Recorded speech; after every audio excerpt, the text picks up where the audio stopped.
এরকম করে হাত দিয়ে ভাঙিয়েছে, ভাঙা করে এবারে বারান্দায় উঠেছে, বারান্দায় উঠে দরজা ভাঙিতে সব পুড়ে যাচ্ছে, আমার ঘরে কিছু নেই, সব পুড়ে যাচ্ছে।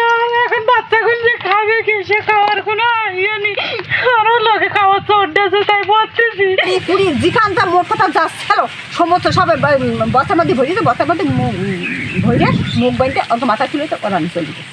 ছাত্র আন্দোলনকে প্রশ্নবিদ্ধ করতে গভীর রাতে সাতক্ষীরার শ্যামনগরে ভূমিহীন পল্লীতে হামলা। স্থানীয় সূত্রে জানা যায়, বর্তমান পরিস্থিতিকে পুঁজি করে এবং ছাত্র জনতার আন্দোলনকে প্রশ্নবিদ্ধ করতে শ্যামনগর উপজেলার মৎস্যজীবী লীগের আহ্বায়ক মেহেদী হাসান মারুফের নেতৃত্বে একদল সন্ত্রাসী সাতক্ষীরা জেলার শ্যামনগর উপজেলার কাতখালী ভূমিহীন পল্লীতে 5ই আগস্ট রাতে অতর্কিত হামলা করে এবং সেখানে থাকা মহিলাদের উপর অমানবিক শারীরিক নির্যাতন করতে থাকে।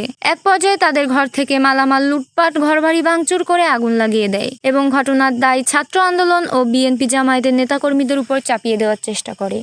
এ বিষয়ে স্থানীয় একাধিক বিএনপি জামায়াত ও ছাত্র আন্দোলনের নেতাদের কাছে জানতে চাইলে তারা জানান, এ বিষয়ে আমরা শুনেছি, আমাদের কোনো নেতাকর্মী এ বিষয়ে জড়িত নহে। আওয়ামী লীগের সন্ত্রাসী আমাদের প্রশ্নবিদ্ধ করতে এই ঘটনা ঘটিয়েছে।